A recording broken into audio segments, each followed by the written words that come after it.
성가대 고맙습니다. 우리 신앙의 고백이 우리 모두의 고백이 되기를 축복합니다. 다 같이 합시다. 한번 마라나타, 마라나타, 아멘. 주 예수여, 어서 오시옵소서. 정말 이 고백이 우리 마음에 고백되기를 소원합니다. 어느 분이 어느 길을 가다가 미용실을, 골목에 있는 미용실을 하나를 보게 됐어요.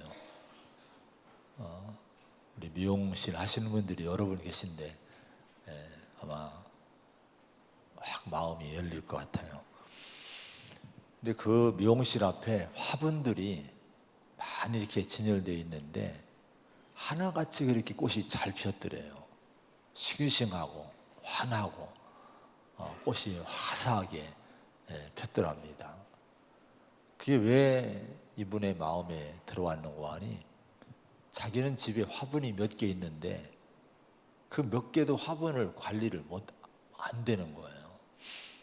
시들시들하고 잎이 떨어지고 꽃도 잘 안 피고.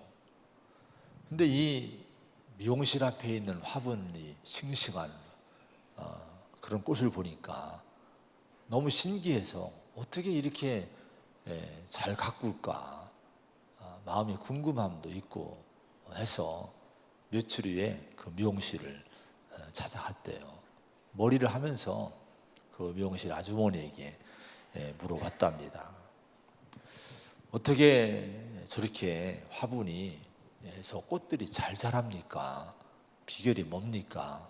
물어보니까 그 미용실 아주머니가 씩 웃으면서 글쎄요, 뭐 별거 하는 게 없는데 아마 골목길에 이 햇빛이 좋아서 그런가 봐요. 이렇게 얘기를 하더랍니다. 그리고 뭐 그냥 씩 웃고 말더래요. 근데 이 얘기를 하는 걸 듣고 미용실에 와 있던 다른 동네 아주머니들이 너도나도 그 얘기에 끼어들면서 이렇게 얘기를 하는 거예요. 정말 여기는 화분을 꽃을 잘 가꾸신다고. 그래서 우리도 시들시들한 것들은 갖다 놓으면 다 살아난다고. 그래서 자기들도 여기다 갖다 놓는다는 거예요. 그 얘기를 들으면서 이분이 자기 그 마음의 결론을 이렇게 내리게 됐대요. 미용실 주인 아주머니는 아마 사람의 심정을 헤아리는 마음으로 이 화분을 가꾸었을 거야. 꽃들을 가꾸었을 거야. 그냥 햇빛에 내놓았을 뿐이라고 하지만은 아마 분명히 그 비결이 손님들에게 정성껏 대하는 것처럼 화분에도 자기 마음을 나눠줬을 거야. 그래서 이 화분에 꽃들이 잘 자라고 꽃이 피는 거야. 이렇게 마음의 결론을 내렸다고 하는 거예요. 죽어가는 식물도 살리는 미용실의 그 주인 아주머니의 그 마음을 이분이 헤아려 본 거예요. 근데 저는 이 얘기를 그냥 우연히 발견해서 읽으면서 제 마음에 와닿은 것이 있어요. 누군가의 마음을 헤아리고 우리가 살 수 있다고 하는 거. 누군가의 마음을 헤아리면서 이제 우리가 인생을 산다는 건 참 아름다운 일이다. 여러분, 이것이 인격이고요. 다른 사람의 마음을 헤아린다고 하는 것이 진정한 그 관계 속에서 사랑을 이루는 삶이 되는 겁니다. 우리 가정에서 여러분 서로 마음을 헤아리며 산다고 해보세요. 부부간에 남편이 아내가 남편의 마음을 진짜 헤아린다고 하면은, 부모의 마음을 헤아린다고 하면은, 자식의 마음을 헤아린다면 얼마나 그 가정이 행복할까요? 실은 이 헤아리는 마음이 없기 때문에 너무 조급하고 너무 성급하고 내 중심으로만 자꾸 불평을 하고 하기 때문에 자꾸 이 균열이 생기게 되는 거예요. 상대방의 마음을 헤아린다는 참 아름다운 일입니다. 교회 공동체에서도 우리가 많은 사람이 모이는데 어떻게 많은 사람들이 은혜롭게 지낼 수 있을까요? 내가 잘해서입니까? 물론 잘해야 되겠지만 실은 늘 우리는 실수가 많아요. 근데 여러분, 은혜로운 교회 공동체의 비결은 다른 게 없어요. 헤아려 주는 거예요. 알아주는 거예요. 서로 간에 알아주고 헤아려주고 격려하고 위로하고 두드려 줄 때에 여러분, 그 공동체는 속회든지 선교회든지 우리 교회 공동체는 아름다운 은혜로운 공동체를 이루게 될 줄로 믿습니다. 우리는 특별히 이제 그 사람의 마음을 알아줘야 되겠지만은 하나님의 마음을 알아주는 성도가 우리가 돼야 됩니다. 우리 아이들이 이제 자라면서 어느 정도 자라면 부모의 마음을 알아들이기 시작을 해요. 근데 부모의 마음을 알아들이기 시작하면 할 때 그때 뭐라고 합니까? 그런 상태를 철들었다 이렇게 얘기를 하는 거예요. 우리 손녀들이 이제 깽이에요. 아주 어린 아이들, 이제 막 걸어서 이제 막 뛰기 시작한 아이들이에요. 근데 지난번에 보니까 우리 사돈 안사돈하고 우리 아내하고 통화를 하고 한 거 보니까 그 사돈 어른이 옆에서 잘 돌봐주거든요, 아이들을요. 근데 애들이 사모님 철들었어요 그러더라는 거예요. 아니, 그 애들이 무슨 철이 듭니까? 그래서 무슨 철이 드냐고 했더니 그런 거예요. 얘가 애들이 이제 기저귀를 갈아주면은 지가 갖다 이렇게 논다는 거예요. 그리고 좀 기저귀 갈 때가 됐으면 기저귀를 가져온대요. 그래서 이걸 늘 그런 건 아니지만 종종 그런 걸 보면서 신기하니까, 애들이 그렇게 하는 게 신기하니까 사돈이 신기하고 좋아서 전화를 한 거예요. 애들이 철들었다고. 여러분, 우리가 하나님 볼 때도 그 조그만 거 하나 가지고도 여러분 얼마나 여러분 어른들 마음이 흡족하고 기쁩니까? 하나님의 마음이 어떨까요? 우리를 볼 때 언제 기뻐할까요? 우리를 언제 철들었다고 할까요? 우리가 하나님 마음을 헤아려 주는 거, 여러분 그때 우리를 이제 네가 신앙적으로 철들었구나, 아마 주님이 이렇게 우리를 칭찬하는 그 일이 있을 줄로 믿습니다. 우리는 실은 인간은 부족하기 때문에 삶의 문제를 많이 만나요. 지난주에 말씀도 그런 얘기죠. 우리는 인간은 양 같은 존재, 좀 부족한 존재이지 않습니까? 실은 우리 자신에게는 대책이 없어요. 내 생존의 대책이나 답이 없는 존재가 양들이지 않습니까? 근데 우리가 그런 연약한 존재라고 하는 거예요. 그래서 우리는 하나님께 늘 기도해야 돼요. 기도하고 부르짖고 간구하고 아뢰고, 이것도 큰 믿음인 줄로 믿습니다.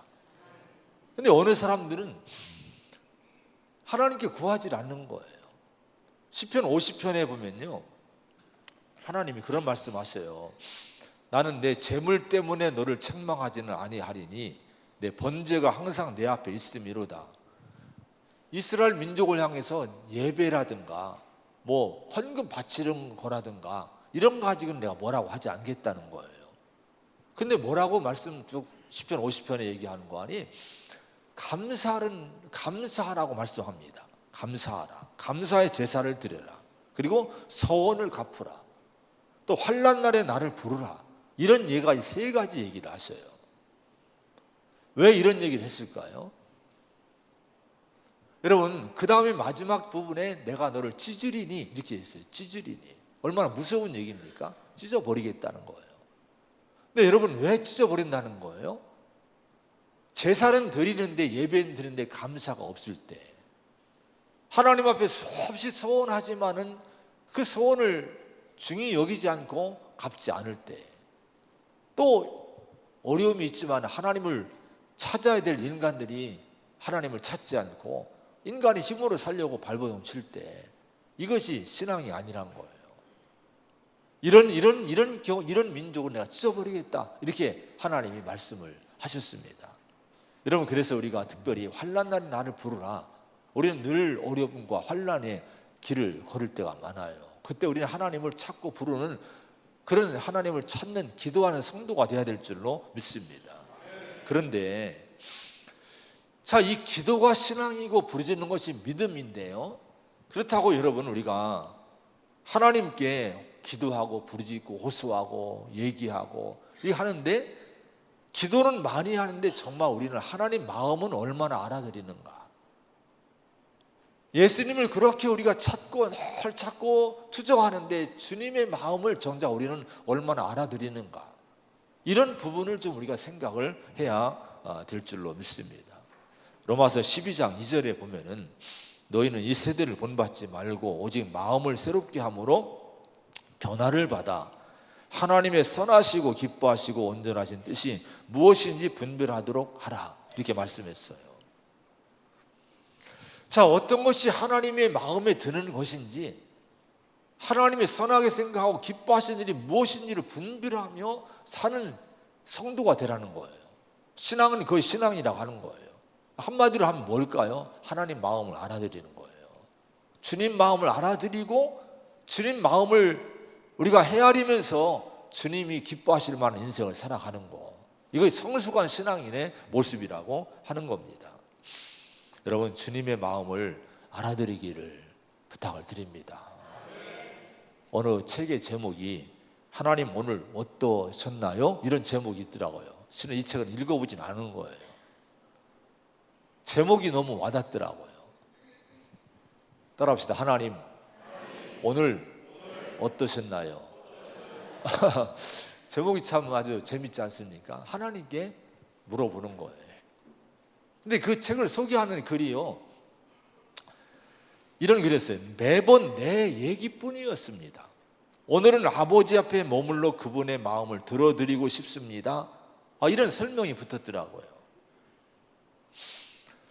이게 우리의 모습이지 않습니까? 어쩌면 매번 무릎 꿇으면 내 얘기만 하는 것이 아닙니까?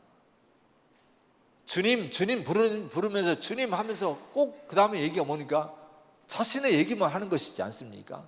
이거 해주세요, 저거 해주세요. 쭉 하루 종일 우리가 늘 뭐 해달라 계속 이런 얘기를 하는 것이 아닙니까?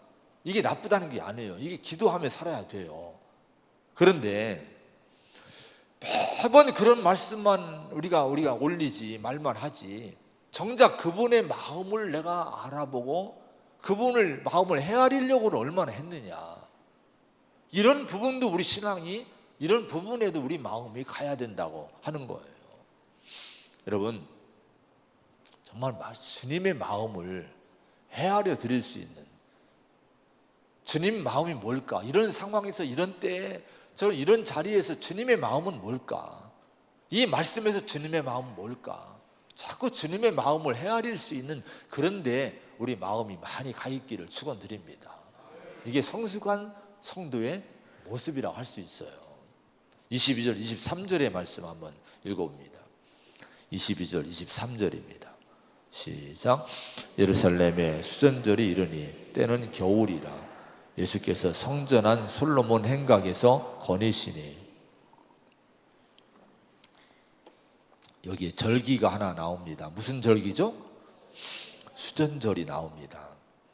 수전절을 봉헌절이라고, 봉헌절, 한우카, 빛의 축제 이렇게 부르기도 합니다.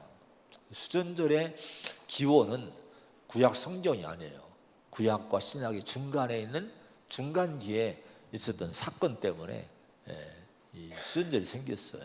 마치 또 에스더서에서 불임절이 생긴 것처럼 또 여기서는 이 수전절이 하나가 생기게 됩니다. 그건 뭔가 언젠가 아니, 헬라가 그리스가 알렉산더 대왕 때문에 이제 세력을 확장하고 헬라 시대가 돼요. 그 중에서 이제 알렉산더 대왕이 죽고 이제 왕조가 사분되는데, 그 중에서 이제 그 셀류쿠스라는 왕조가 있어요. 그 왕조가 이스라엘 지역을 이제 점령을 하고 이제 통치를 하기 시작을 합니다. 그런데 그 셀류쿠스 왕조에 아주 악한 왕이 하나 등장을 해요. 안티오쿠스 4세라는 왕인데요. 이 사람이 자신의 그 이름을 별명을 집니다. 뭐라고 지는 거 아니? 에피파네스라고 이름을 줘요. 그래서 흔히 보통 역사에 안티오쿠스 에피파네스 이렇게 이름을 집니다. 유명한 악한 왕이에요. 근데 이 에피파네스라는 것이 신의 현현이란 거예요. 내가 신이란 거예요. 자, 여러분, 헬라는 그 그리스 로마의 그 신들이 제우스 신이라는 이런 신들이 많지 않습니까? 그런 신을 섬기면서도 자기가 왕이 자기가 신이란 거예요. 신의 현현으로서 자기가 이 땅에 존재한다는 거예요. 그래서 이 사람은 자기를 숭배하라고 하는 거예요. 그래서 이전에 있던 이 다른 왕조는요, 다른 이방 종교들을, 다른 종교들을 권장을 했는데, 이 사람이 등장하기부터 하면서부터 유대인들의 핍박이 시작을 합니다. 많은 사람이 죽어요. 한 7년여 기간에 8만여 명을 학살했다고 합니다. 대제사장을 죽이고 또 성전을 더럽힙니다.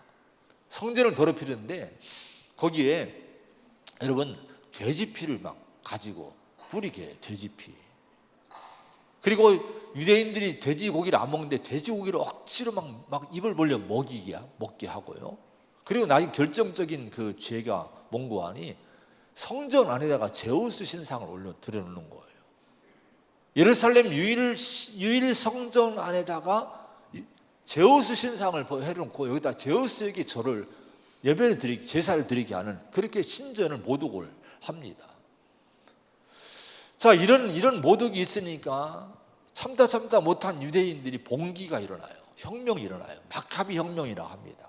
마카비 가문에서 혁명 일으켜서 이 형제들이 드디어 이제 마카비 그를 중심으로 해서 3년 만에 성전을 탈환을 하는 거예요. 그리고 성전을 정화를 합니다. 성전을 청소하고 다시 회복을 시켰는데요. 이걸 기념해서 바로 수전절, 봉헌절, 이렇게 수전절이 생기게 된 거예요. 자, 여러분, 그런데 이 수전절, 새로운 성전 봉헌했던 이 절기를 지키는 수전절에 예수님이 뭐를 하신 거예요? 예루살렘에 계시면서 23절에 보면은 예수께서 성전 안 솔로몬 행각에서 거니셨다, 이렇게 말씀을 합니다.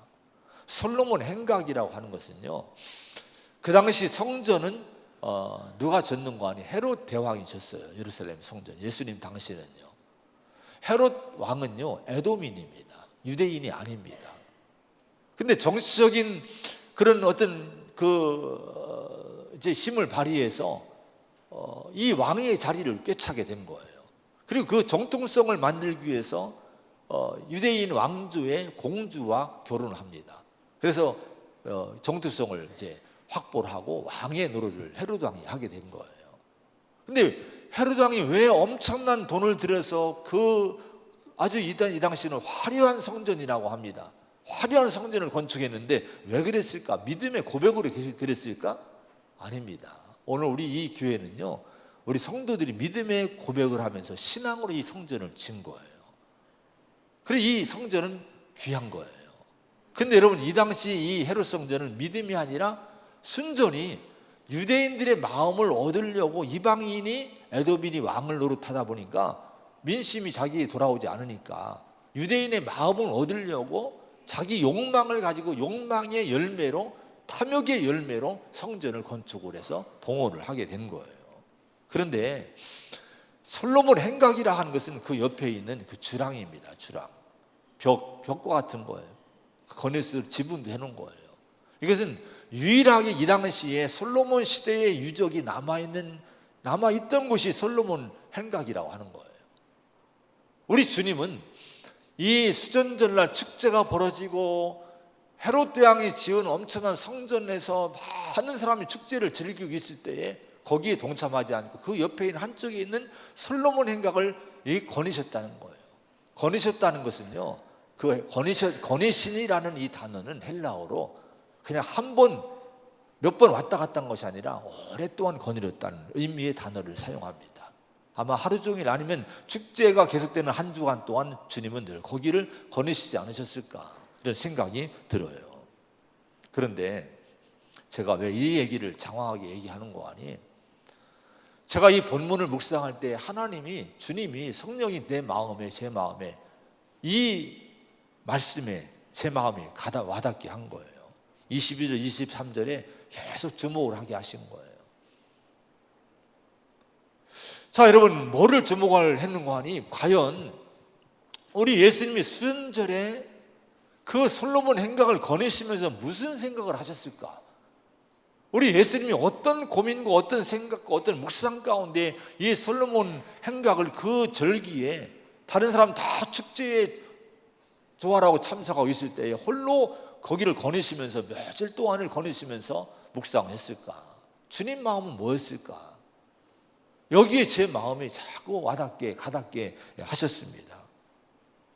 여러분, 주님의 마음이 뭐였을까요?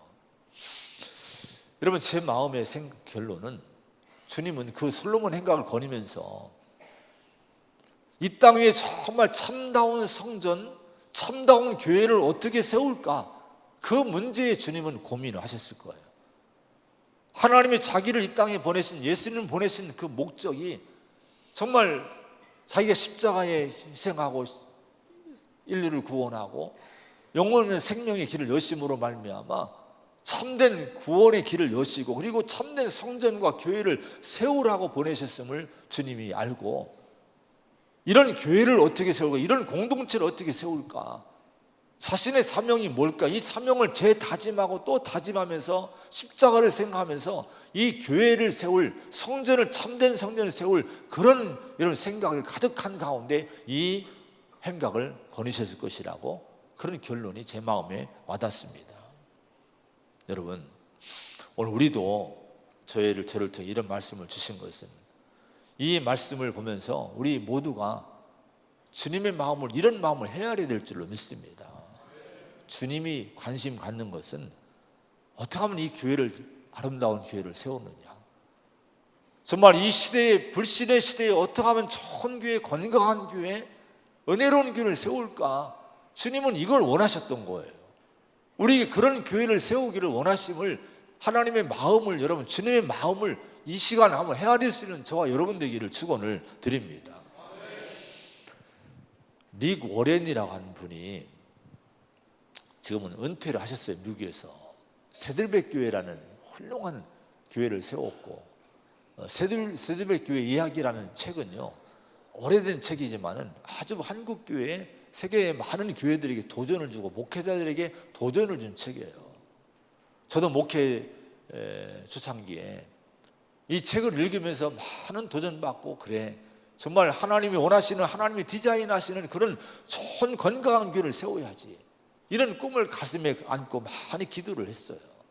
그런 모델 되는 교회를 세웠고, 그런 도전을 준 책이 바로 릭 워렌 목사님의 세들백 교회 이야기입니다. 그런데 여기에 이런 얘기를 했어요. 기독교 역사상 가장 큰 교회들이 바로 이 시대에 존재하고 있다.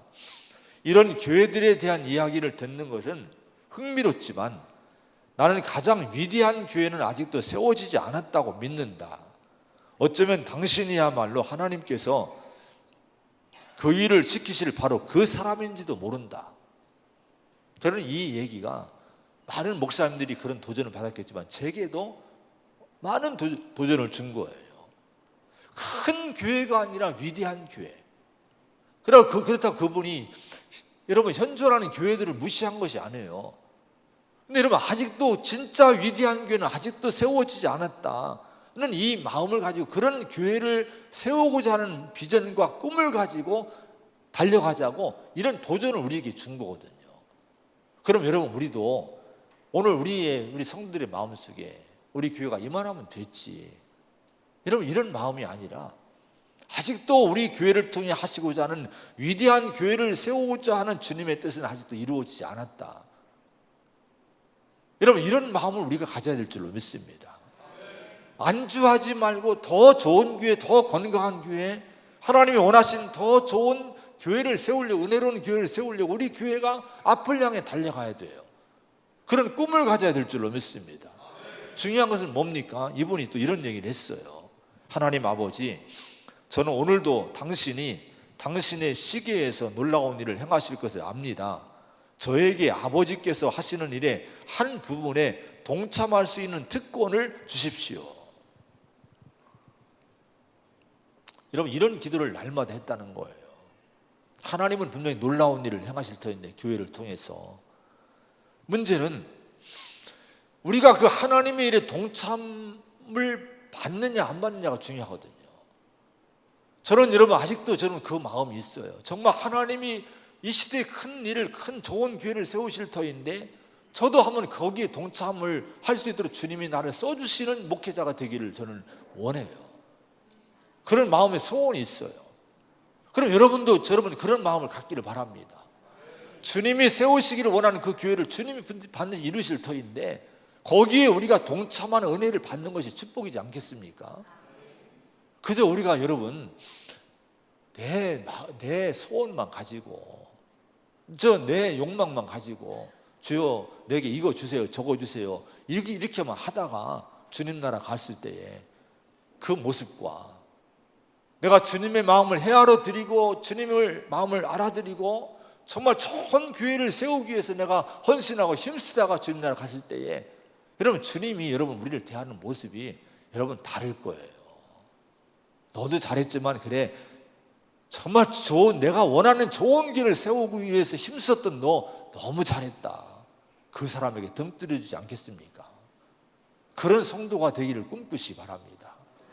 여러분, 주님의 마음을 헤아려 드리기 바랍니다. 좋은 교회를 세울 수 있는 우리 교회가 되기를 축원을 드립니다. 그럼 어떻게 하면 좋은 성전, 좋은 교회가 이루어지게 될 수 있을까? 먼저는 예수 그리스도에 대한 분명한 믿음이 우리 안에 세워져야 됩니다. 24절의 말씀을 한번 같이 봅니다. 시작. 유대인들이 애워싸고 이르되 당신이 언제까지나 우리 마음을 의욕하게 하려 하나이까? 그리스도이면 밝히 말씀하소서 하니. 자, 수전절이라 축제이기 때문에 많은 유대인들이 몰려왔을 거예요.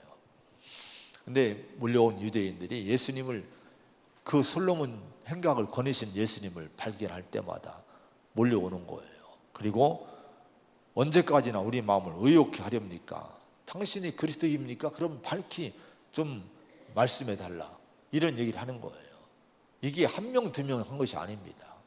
이 문장도요, 이 해석을 한 분들의 해석을 보면요, 계속적으로 그 질문을 받았다는 거예요. 자, 여러분, 그런데 여기 유대인들이 계속해서 예수님에게 당신이 그리스도라면 밝히 좀 말씀해 달라, 당신 정체를 밝혀달라, 이렇게 얘기를 한 질문이 정말 예수님에 대해서 진정으로 알기를 원해서 이 질문을 했을까? 여러분, 그렇지 않다는 거예요. 이 질문은 진정성이 없는 질문입니다. 자, 왜 그런지 아십니까? 말씀하소서라고 했는데, 실은요, 요한복음 우리가 보아오고 있지만은, 세례 요한이 예수님에 대해서 얼마나 분명히 증거했습니까? 보라, 세상죄를 지은 하나님의 어린 양이다. 우리 예수님도 계속적으로 자신을 이런 메시아로 계시를 합니다. 자신이 하나님의 독생자요, 세상의 빛으로 오셨고, 참된 생명으로서 생명을 준 하늘의 산 떡으로 오셨고, 또 구원의 유일한 문이고, 또 선한 목자이시고, 계속 주님은 자기를 계시한 거예요. 그럼 얼마나 더 말씀을 해야 됩니까? 그러게 수없이 예수님이 자신을 계시하고 자신을 가르치고 말씀했지만은, 근데 이제 와서 또 말씀해 달라고 하는 건 무슨 마음입니까? 진정한 마음이 아니란 거예요. 그럼 여러분, 이들의 문제가 뭐였을까요? 유대인의 문제가 25절, 26절의 말씀 한번 읽어봅니다. 25, 26절 시작. 예수께서 대답하시되 내가 너희에게 말하였으되 믿지 아니하는도다. 내가 내 아버지의 이름으로 행하는 일들이 나를 증거하는 것이거늘 너희가 내 양이 아님으로 믿지 아니하는도다. 아멘. 주님이 그들의 문제를 지적을 합니다. 정확히 지적해요. 믿음의 문제라는 거예요. 말씀이 없어서가 아니라 믿지 않는도다. 말씀했지만, 또 말씀만 했습니까? 뭐라고 해요? 내가 아버지 이름으로 행하는 일들이 나를 증거하거늘. 수없이 메시아이심을 증거하는 행동을 보여준 거예요. 여러분, 기적을 보이고요, 많은 말씀을 전하고 메시아로서의 분명한 여러분 증거를 보이신 거예요. 그런데 그럼에도 불구하고 문제는 뭡니까? 그들이 믿지 않았다는 거예요. 받아들이지 않은 거예요. 왜 그랬을까? 그럼요, 믿음이 없었던 이유, 믿음을 못 가진 이유가 뭘까요? 그 이유는 자기들 나름대로의 메시아에 대한 기준을 세워놓은 거예요. 그 틀을 세워놓고 여기에 예수님이 안 맞으니까 당신은 메시아가 아닌 거 봐, 우리는 당신을 메시아로 믿을 수 없어, 이렇게 예수님을 거부한 거예요. 여러분, 그들의 틀은요, 예수님이 정말 다윗의 후손으로서 존귀한 어떤 가문을 통해서 오신다는 거예요. 그런데 예수님은 나사렛 목수의 모습으로 오시지 않았습니까? 그 비천한 이 나사렛 시골 출신의 이 목수 예수는 도대체 자기들 유대인들이 자기들이 구원자로 메시아로 그리스도로 믿을 수 없는 조건이었던 거예요. 특히 수전절이라고, 수전절에 이런 일이 있었다고 하지 않았습니까? 수전절은 뭐예요? 외세에 의해서 유대가, 이스라엘이 정복을 당하고 어려움 당할 때 마카비 형제 같은 영웅들이, 유명한 힘 있는 자들이 일어난 거예요. 그리고 싸워서 전쟁에서 힘으로 외세를 물리칩니다. 그리고 성전 회복, 나라 회복을 시킨 거예요. 지금 유대인들이 기다리는 메시아는 그런 메시아인 거예요. 힘 있는, 능력 있는, 세력을 모을 수 있는, 외세를, 로마를 물리칠 수 있는 그런 힘 있는 메시아를 기다렸는데, 예수님 보세요. 힘이 있습니까? 기적을 행할 때 많은 사람이 몰려와서 기대를 갖고 왕 삼으려고 했지 않습니까? 근데 예수님은 왕 삼으려고 했을 때, 그때 내가 왕이야, 내가 왕 될게 하고 세력을 모았으면 아마 여러분 마카비 형제의 그 하스몬 왕조처럼 그런 왕조를 세웠을지도 모릅니다. 주님은 그걸 거부해요. 그리고 산으로 혼자 도망가시는 거예요. 나는 왕 안 돼. 여러분, 주님은 이걸 거부하신, 그러니 유대인들이 메시아로 예수님을 믿을 수가 없었던 거예요. 그리고 메시아는 율법을 완벽히 지키는 사람이어야 되는데 예수님은 어떻게 합니까? 수시로 안식일을 어기는 거예요. 그래, 이런 모습 속에서 보면은 자기들이 틀에 정해놓은 메시아는 예수님 아니라는 거예요. 그래서 자꾸 의문을 갖고 이렇게 불신하고 예수님을 대적을 하게 된 거예요. 근데 여러분, 우리가 이런 걸 보면서 믿음은 어떤 믿음을 가져야 되는 거 아니? 우리의 기준을 내려놔야 됩니다. 일단 교회에 오면 우리 기준 내려놔야 돼요. 내 경험과 내 생각을 내려놔야 됩니다. 이걸 내려놓고 성경에 주시는 하나님 말씀을 그대로 백지로 나를 주님 앞에 내려놓고 주님이 나에게 써달라고 하는 마음으로 주의 말씀을 겸손히 받을 때 내가 믿음이 주님이 원하신 믿음에 이를 수 있는 거예요. 그래야 그분이 예수님 영접하고 그분이 영생을 누리고 하나님의 은혜를 누리는 사람이 될 수 있는 줄로 믿습니다. 고린도후서 10장 5절에 하나님 아는 것을 대적하여 높아진 것을 다 무너뜨리고 모든 생각을 사로잡아 그리스도에게 복종하게 하니라는 말씀이 나와요. 여러분, 인간이 너무나 교만해요. 높아졌어요. 그리고 그거 가지고 하나님을 대적하는 거예요. 근데 이런 교만, 높아진 교만과 오만한 생각들을 다 쳐부숴야 된다는 거예요. 헛된 이론, 하나님에 대한 지식을 대항하는 온갖 교만한 사상들을 전부 흩어버릴 때에 그때 여러분 믿음이 내 안에 들어올 수 있게 된다 하는 거예요. 마태복음 16장에 보면은 베드로가 예수님에게 신앙 고백을 합니다. 저는 그리스도시여 살아계신 하나님의 아들이십니다라고 고백을 해요. 우리 주님이 이 신앙 고백을 듣고 복되다고 얘기하고, 너는 베드로다, 내가 이 반석 위에 내 교회를 세우리니 음부의 권세가 이기지 못하리라고 주님이 말씀했어요. 그리고 천국 열쇠를 내게 주노라 이렇게 했어요. 여러분 그 말씀 보면 내 교회를 이 반석 위에 세우겠다 했어요. 주님의 교회는, 주님의 온전한 참된 성전은 어디서 세워지느냐? 예수가 그리스도이심을 믿는 믿음 위에 세워짐을 여러분 꼭 잊지 마시기 바랍니다. 예수님을 나의 그리스도로 유일한 구원자로 믿어야 돼요. 그 믿음 위에 주님의 교회가 든든하게 세워지게 되고, 그런 믿음 위에 세워진 교회는 음부의 사망의 권세가 무너뜨리지 못해요. 지금 여러분 이단들을 보세요. 이 지역도 뭐 하나님의 뭐 교회인가요? 뭐 엄청난 건물 사놓고 막 포교 활동하고 있다는데, 아니 무슨 여러분 무슨 인간이 사람이 구원자입니까? 주는 그리스도시요 살아계신 하나님의 아들입니다는 신앙 고백 하나만 잘 돼도 저는 이단에 안 넘어가거든요. 모든 이단들은요 그리스도의 자리에 인간의 자리를 놓는 거예요. 근데 어떻게 신앙인들이 거기 팍팍 넘어갑니까? 여러분 신천지의 대부분의 사람들이 여러분 기독교인이 간 거예요. 왜 거기에 갑니까? 예수님이 그리스도이심을 믿는 믿음이 안 세워져 있기 때문에 여러분 가는 거예요. 이 한 절만 가지고도요 이것이 잘못된 길인지 아닌지를 분별하게 되는 거예요. 참된 교회를 우리가 세워야 될 줄로 믿습니다. 주님이 원하신 신앙 고백이 분명한 성전과 교회를 세워야 될 줄로 믿습니다. 예수님에 대한 믿음, 유일한 구원의 문 되시고 선한 목자이시고 우리의 생명 되시는 길과 진리와 생명 되신 예수님에 대한 분명한 믿음이 우리 교회 안에 있기를, 그래서 이 교회 위에 교회가 그 반석에 세워지기를 축원을 드립니다. 37절 38절의 말씀 보겠습니다. 시작. 만일 내가 내 아버지의 일을 행하지 아니하거든 나를 믿지 말려니와 내가 행하거든 나를 믿지 아니할지라도 믿으라. 그러면 너희가 아버지께서 내 안에 계시고 내가 아버지 안에 있음을 깨달아 알리라 하시니. 자, 하도 믿지 않으니까 그러면 나를 38절에 보면요 나를 믿지 아니할지라도 내가 행하거든 그 일은 믿으라는 거예요. 주님이 하신 말씀 뭘까요? 내가 행하는 모습 보고 믿으라. 그러면은 내 말이 안 믿어지면 내 행함을 통해 믿으라는 거예요. 자, 오늘도 같은 현상들이 일어나고 있어요. 우리가 복음을 전해도 사람들이 안 믿습니다. 조리 있게 아무리 조리 있게 말씀을 전해도 사람들이 믿음 갖기 힘들어요.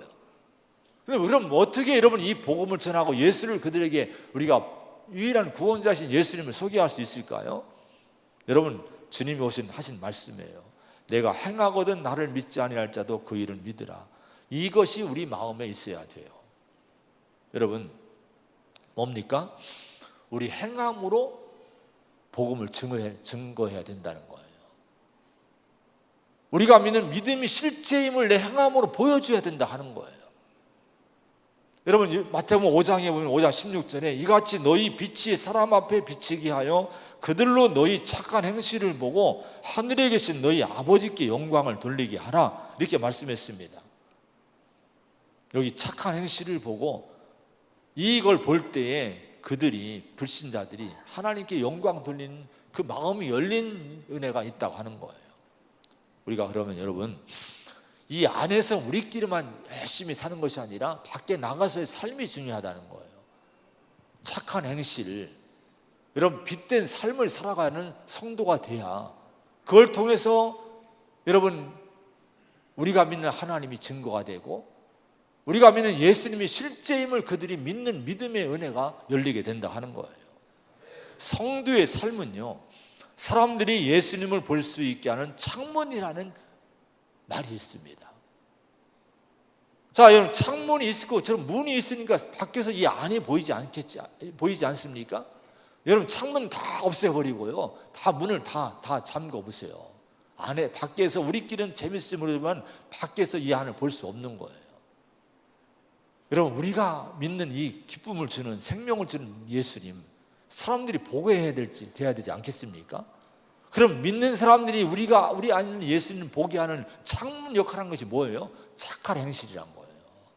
좋은 아름다운 삶이라고 하는 거예요.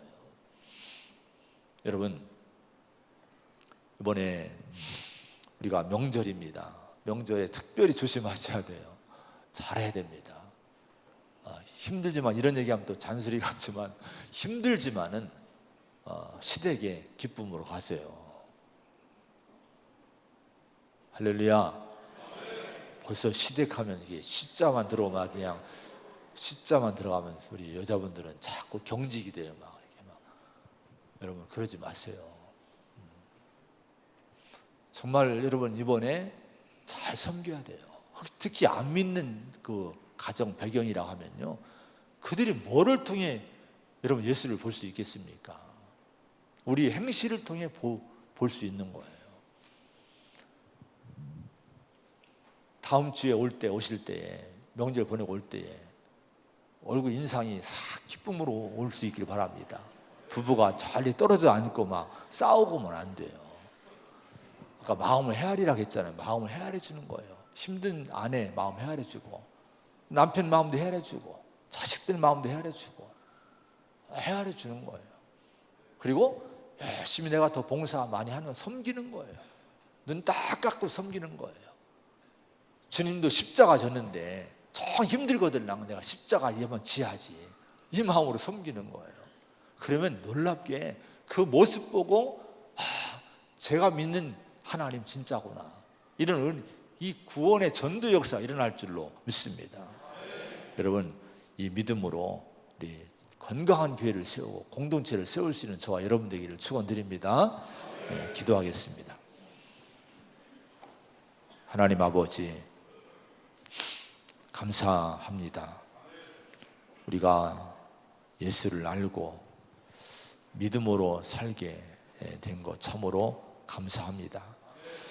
건강한 신앙은 우리가 타인의 마음을 알아주는 것이고, 무엇보다도 하나님 마음을 알아드리는 것, 주님의 마음을 헤아릴 수 있는 것이 건강한 신앙인이라고 오늘 말씀했으니, 정말 우리가 마음을 열고 관심을 기울여서 주님의 마음을 헤아리는 저희가 되게 하여 주시옵소서.